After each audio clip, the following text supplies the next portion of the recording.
Hello শিক্ষার্থীরা, আশা করি তোমরা সবাই ভালো আছো। চলে আসছে আর একটা নতুন ইংরেজি ক্লাস নিয়ে। আজকে আমাদের ইংরেজি ক্লাসের আলোচ্য বিষয় হচ্ছে ট্যাগ কোয়েশ্চেন। চলো আমরা এখন বুঝি ট্যাগ কোয়েশ্চেন কি।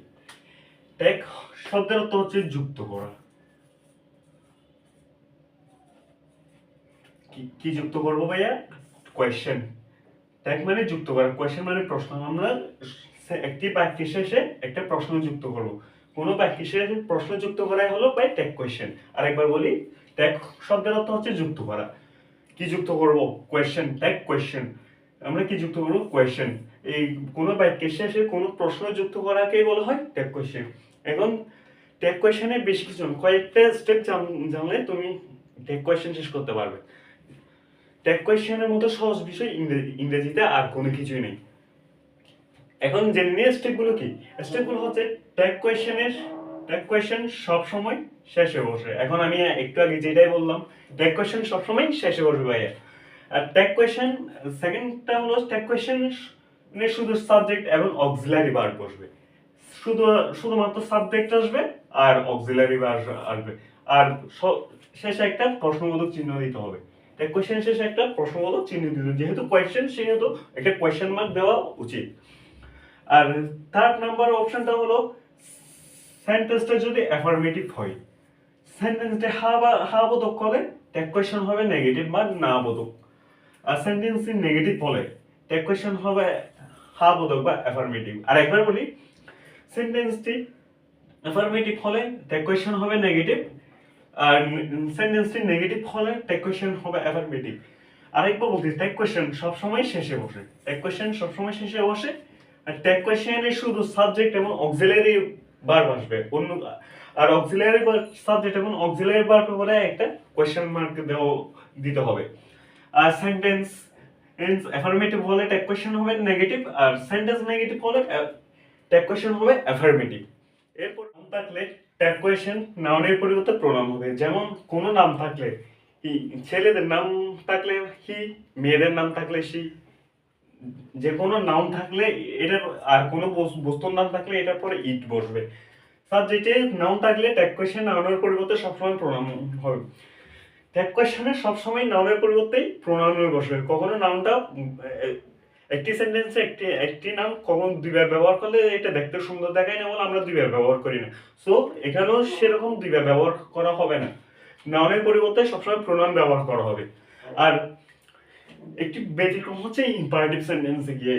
ইম্পারেটিভ সেন্টেন্সে লেটস বা লেটাস থাকলে সব সময় চোখ বন্ধ করে শ্যালুই বসাই দিবে, শেষে একটা কোয়েশ্চেন মার্ক দিয়ে দিবা। লেটস বা লেটাস থাকলে শ্যালুই বসাই দিবা। তারপর বাকি সকল ইম্পারেটিভ সেন্টেন্স বাদ দিয়ে যতগুলো ইম্পারেটিভ সেন্টেন্স থাকুক না কেন সবগুলো ক্ষেত্রে উলিও বসাই দিবা, শেষে একটা কোয়েশ্চেন মার্ক দিবে। আর ট্যাগ কোয়েশ্চেনের ক্ষেত্রে কোয়েশ্চেন মার্ক সবার শেষে কোয়েশ্চেন মার্ক দেওয়াটা কিন্তু বাধ্যতামূলক। এটা না দিলে কিন্তু তোমাদের নাম্বারটা পুরো, তোমাদের এটা শুদ্ধ হলে তোমাদেরটা পুরো ভুল হয়ে যাবে। সো আরেকবার বলি, সাবজেক্টে নাউন থাকলে ট্যাগ কোয়েশ্চেন নাউনের পরিবর্তে প্রোনাউন বসবে। সাবজেক্টে নাউন থাকলে ট্যাগ কোয়েশ্চেনে নাউনের পরিবর্তে প্রোনাউন বসবে। আর ইম্পারেটিভ সেন্টেন্সের ক্ষেত্রে লেটস বা লেটাস থাকলে শ্যালুই বসবে। আর বাকি সকল ইম্পারেটিভ সেন্টেন্স যা থাকুক না কেন ভাইয়া সবসময় উইল ইউ বসাই দিবা। চোখ বন্ধ করে উইল ইউ বসাই দিবা। আর লেটস বা লেটাস থাকলে চোখ বন্ধ করে শ্যালুই বসাই দিবা। আর বেশি ডিপে যাওয়ার কোনো দরকার নাই। এখন কয়েকটা এক্সাম্পল। গোয়িং টু স্কুল, এখানে অক্সিলারি ভার্ব কোনটা? ইজ। আর সাবজেক্ট কোনটা? হি। হিটা একটাও প্রোনাউন, হিটা যেহেতু প্রোনাউন হি বসে যাবে। আর অক্সিলারি ভার্ব ইজ। আর আমরা বলেছিলাম সেন্টেন্স অ্যাফার্মেটিভ হলে নেগেটিভ কথা হয়, আর নেগেটিভ হলে অ্যাফার্মেটিভ কথা হয়। যেহেতু এটা অ্যাফার্মেটিভ সেন্টেন্স তাই সে এখানে বসবে কি হি ইজন্ট হি, এবং শেষে প্রশ্নবোধক চিহ্ন চিহ্ন দিতে হবে। শেষে কোয়েশ্চেন মার্ক অবশ্যই দিতে হবে। হি অ্যাপোস্ট্রফি ডি ওয়ার্ক টাইম। আর সেম একটা সেন্টেন্স লিখছে হি অ্যাপোস্ট্রফি ডি ওয়ার্ক টাইম। এখানে দুই ক্ষেত্রেই অ্যাপোস্ট্রফি ডি আছে। আর এখন বুঝবো কোনটা কোনটা কোনটা কোন অক্সিলারি ভার্ব। এখন দুই নাম্বারটা দেখি আমরা, he apostrophe D work time. Apostrophe দিয়ে সবসময় দুইটা মানে হয়, একটা হচ্ছে উড আর একটা হবে হেড। অ্যাপোস্ট্রফির মানে হচ্ছে উড আর একটা হেড। আর এখানে কোনটা উড কোনটা হেড হবে, এখানে এর পরবর্তী ভার্ব লক্ষ্য করলে দেখতে পাই এখানে ওয়ার্ক আছে, সেম এখানে ওয়ার্ক আছে। এটা ভার্বের বেস ফর্ম আর এটা ভার্বের বিচি ফর্ম। ভার্বের বেস ফর্ম কখন বসে? সবসময় মডেল অক্সিলারিস এর পরে ভার্বের বেস ফর্ম বসে।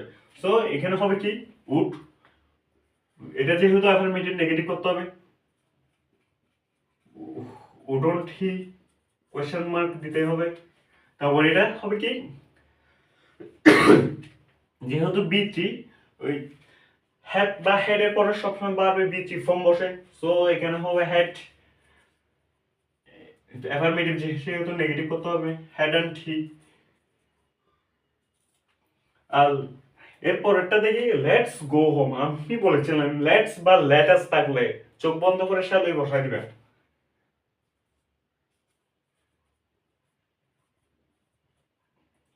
কোয়েশ্চেন মার্ক অবশ্যই দিতে হবে। তারপর এরপরটা দেখি ওপেন দ্য ডোর, দরজাটা খোলো।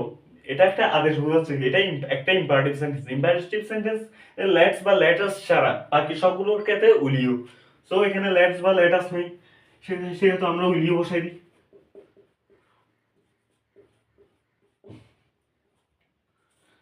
আর রাফি এরপরটা লাস্ট এন্ড ফাইনাল এক্সাম্পল হচ্ছে Rafi didn't start a business.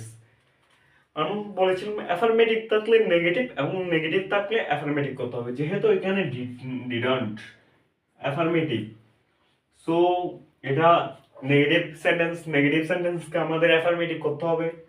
আর বলেছিলাম নাউন থাকলে ওইখানে গিয়ে প্রোনাউন হয়, ট্যাগ কোশ্চেনে গিয়ে প্রোনাউন হয়। রাফি একটা নাউন, এটা এটা আমার থেকে এটা প্রোনাউন বের করতে হবে। তো আমরা বলতে পারি ডিড হি।